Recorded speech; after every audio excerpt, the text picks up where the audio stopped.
বন্দে মাতরমের 150তম বার্ষিক আবির্ভাবের 150তম বর্ষ উদযাপিত হচ্ছে এবং এর মূলে যিনি আছেন প্রতিষ্ঠাতা সম্পাদক শ্রী শক্তিময় দাস মহাশয়। আমি প্রথমে তাকে আমার শ্রদ্ধার শুভেচ্ছা জানাই এবং এই বৃদ্ধ মানুষটি শারীরিক দুর্বলতা এবং বয়সের ভারে রুদ্র স্বাভাবিক যেভাবে ছোটাছুটি করছেন আর 4-5 মাস ধরে এই উৎসবটি সম্পন্ন করার জন্য তাতে আমরা চমৎকৃত।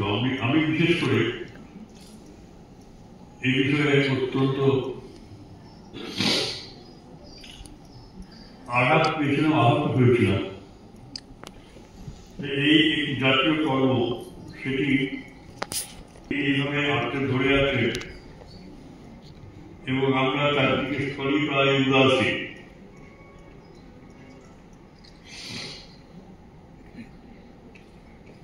এবং আমি এটা বলতে পারি যে এই সময়ে এখন যদি উনি এগিয়ে না এসে অনুষ্ঠানটি করতে তাহলে আমাদের কোনো জানার উপায় ছিল না। কোনো জায়গায় কোনো প্রান্তে ভারতবর্ষে, কারণ এই বন্দে মাতরম এটি ভারতের সম্পদ। এই সঙ্গীতটি একসময় সমস্ত মানুষকে উদ্বুদ্ধ করেছিল। আজকে নীরবে তার 150 বছর অতিক্রান্ত হচ্ছে, আমরা প্রায় কেউ এ বিষয়ে খেয়াল করি। আমরা এইভাবেই অতীতকে ভুলে থাকি এবং খানিকটা অস্বীকার করি। এর ফল আর কিছু না, আমরা ভেসে বেড়াই কোথাও স্থির হওয়ার সুযোগ পাই না। সে সময়টা ছিল বাঙালি বা এই বঙ্গদেশের স্বর্ণযুগ। এত মানুষ জন্মেছিলেন,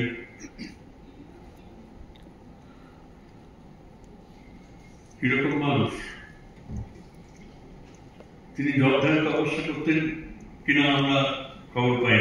গৃহদেবতা ছিল বঙ্কিমচন্দ্র। সেই মানুষ তার কর্ম করে ঋষি হয়ে গেল। আমরা তাকে ঋষি বঙ্কিমচন্দ্র বলেছি। আর একটা পদবী তার ছিল, টাইটেল ছিল সাহিত্য সম্রাট।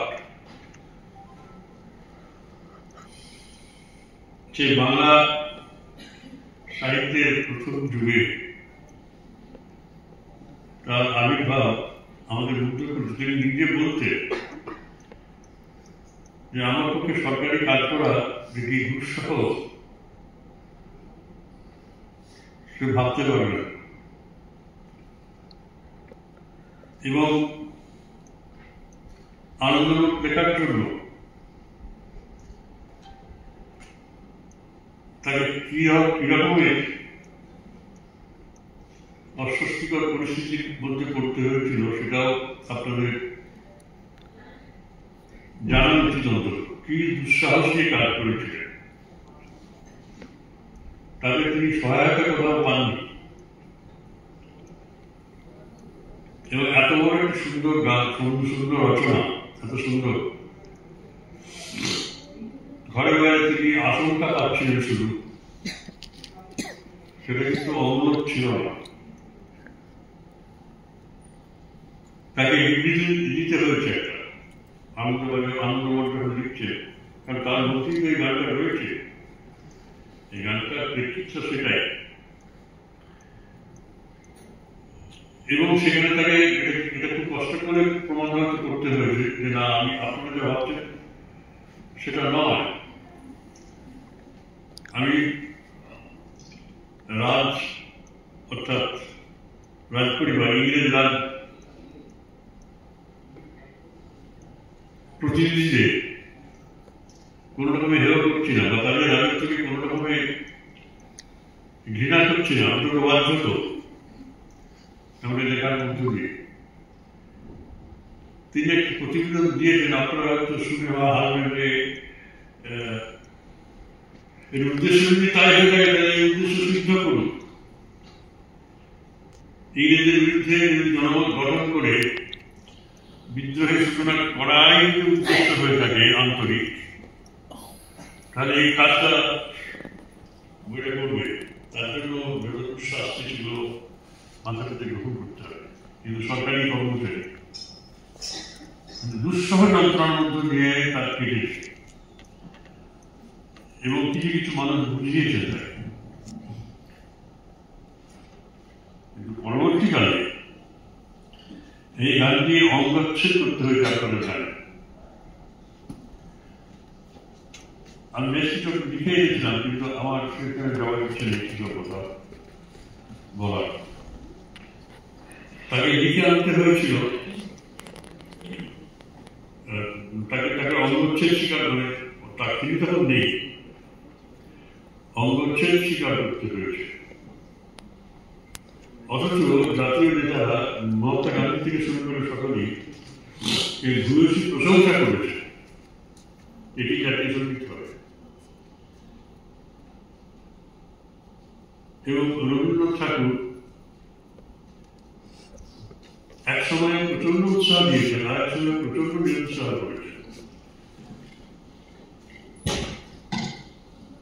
এই গান সম্বন্ধে তিনি 1916 সালে এক কথা বলছেন এবং পরবর্তীকালে অন্য এক কথা। আমাদের 1916 সালে বলছেন, আমাদের বন্দনার মন্ত্র বাংলাদেশের বন্দনার মন্ত্র নয়, এ হচ্ছে বিশ্ব মাতার বন্দনা। সেই বন্দনার গান আর যদি আমরা প্রথম উচ্চারণ করি, তাহলে আগামী ভাবি যুগে একে একে সমস্ত দেশে এই মন্ত্র ধ্বনিত হয়ে উঠবে।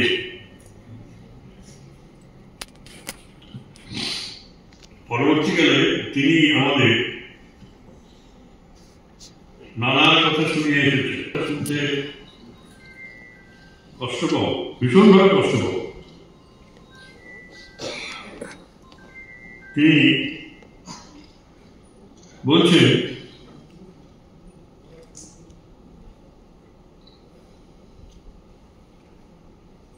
কাকে বলছেন? যারা প্রতিবাদ করেছে যে এটি মুসলিম বিরোধী নয়, তোমরা ভুল বুঝছো। এটি সাধারণ দেবী দুর্গা নয়, সাধারণ দেবী কথাগুলো যে আছে বিদ্যা কমলা এসব নারী মা, তুমি জন্মভূমি মা, তুমিই আছো, আর কেউ নেই। এখানে বারবার ধরে উনি বলছে, বুদ্ধদেব বসু মশাই প্রতিবাদ করেছিলেন যে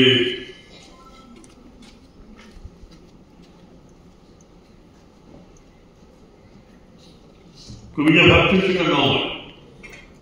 তখন বুদ্ধদেব বসুকে উনি লিখলেন, কিছুটা পড়ে শোনাচ্ছি। তুমি কি বলতে চাও? তন্হি দুর্গা কমল দল বিহারিণী বাণী বিদ্যা দায়িনী, এসব হিন্দু দেবী নাম ধারিণীদের সব জানে প্রতিমা পুঁজি মন্দিরে। রবীন্দ্রনাথ ভুল উদ্ধৃতি দিয়েছিলেন, বঙ্কিম লিখেছিলেন প্রতিমা গৌরী মন্দিরে, পূজার কথাটা বলেন, কিন্তু উনি লিখলেন পুঁজি মন্দিরে। সর্বজাতিক গানে মুসলমানদের বরাদ্দকরণ করাতেই হবে, তুমি কি মনে করো? তুমি কি বলতে চাও?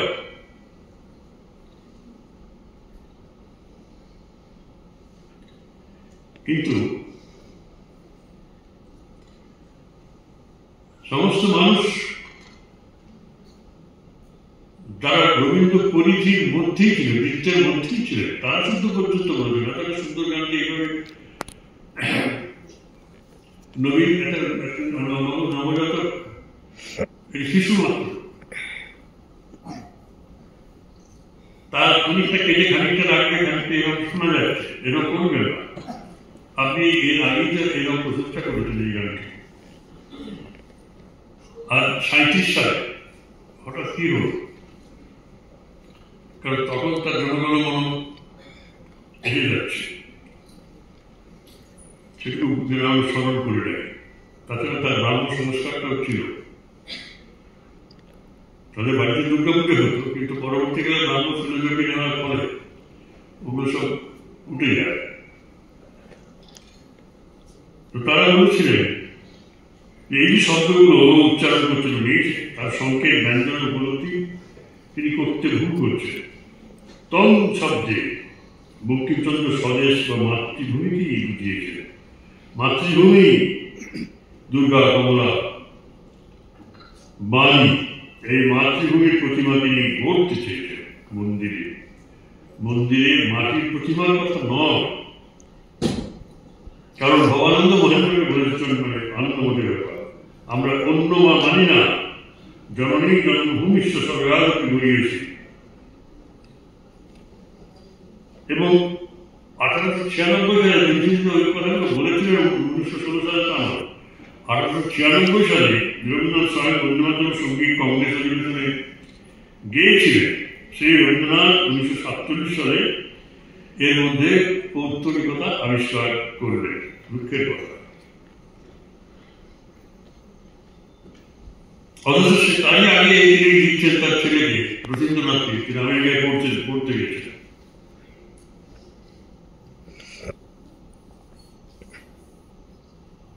বাংলাদেশের চিত্ত সর্বকালে সর্বদেশে প্রসারিত হোক, সর্ব মানবের বাণী হোক আমাদের বন্দে মাতরম মন্ত্র। বাংলাদেশের বন্দনা মাত্র নয়, এ হচ্ছে বিশ্বমাতার বন্দনা। সেই রবীন্দ্রনাথ কি ভীষণভাবে পাল্টে গেলেন। রামানন্দ বন্দ্যোপাধ্যায় বললেন যে এই গানটাতে কোথাও তো মুসলমানদের নাম নেই, কোথাও মুসলমানদের নাম নেই। আর সেই সময়টা ছিল বিহার, উড়িষ্যা, বাংলা একসঙ্গে থাকার সময়। আমাদের আলাদাভাবে বিহার, উড়িষ্যা, বাংলা ছিল না, বঙ্গদেশ। সপ্তকোটির মধ্যে বাঙালি, উড়িয়া, বিহারি, মুসলমান, হিন্দু সব সবাই আছে। গানটি মুসলমান বিরোধী নহে বলছে। এই অর্থ এরকম, তুমিই দুর্গা, তুমিই বাণী, তুমিই কমলা, অন্য কোন দুর্গা, বাণী, কমলা নেই। তোমারই প্রতিমাগুলি, অন্য কোন দেবতার নয়। আমরা তো মহাপুরুষের সম্বন্ধে বলি, হিজি মন্দিরে বাস করো। এবার এটাও বলতেন তিনি, রবীন্দ্রনাথের বাল্মীকি প্রতিভাতেও তো কালীর গান আছে, তা বলে কি কবি উত্তরী? আর মুসলমান কবিতার কবিও বলছে তো হিজি প্রেম বৃন্দাবনে, তাহলে তিনিও কি করতো কি? ব্রাহ্ম সঙ্গীতে শিব, কালী এসব তো রয়েছে, বিষ্ণু, মহেশ। ব্রাহ্মণদেরকে আমরা কর্তব্য করি। বলছেন যে আমাদের মর্মগত ভাবটার দিকে তাকাতে হবে। বঙ্কিমচন্দ্রকে ডিফেন্ড করার জন্য চেষ্টা করেছে, কিন্তু এটাকে খণ্ড করা হয়েছিল। বলা হলো সুন্দর একটি শিশুটিকে দ্বিখণ্ডিত করা হলো।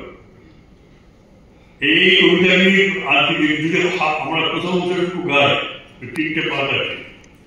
প্রথম 8টা লাইনে এটা স্থূলভাবে পরিচয়, আমার শরীরটা কি লাগে। তারপরে বাকি 16টা আছে, এটা হচ্ছে সূক্ষ্ম শরীরের অবস্থান, সূক্ষ্ম শরীরে অবস্থান করছেন। আর শেষের কয়েকটা লাইন সেটা হচ্ছে বলে দিচ্ছি আপনাদের। বাহ্য হচ্ছে স্থূল বরদান মাতর, আর সপ্তকোটি কণ্ঠ থেকে নমানিত্বান, এটি হচ্ছে মানস পটে মায়ের রূপ, এটি সূক্ষ্ম রূপ। আর কারণ শরীর আছে যেটা হচ্ছে কজাল স্টেট। নমামি কমলাম কমলাম অতুলাম শ্যামলাম সরলাম সুস্মিতাম ভূষিতাম। ধরণী হরণী মাতর বলছেন যে স্বদেশ প্রীতি বিশ্ব প্রীতিতে মিলিত। এইখানে একেবারে কারণ স্বরূপে চলে গেল। এই তিনটি, দুটিকে বাদ দিয়ে একটি তার বাহ্য রূপটিকে রেখে দিলাম। এইসব ব্যাপার আছে।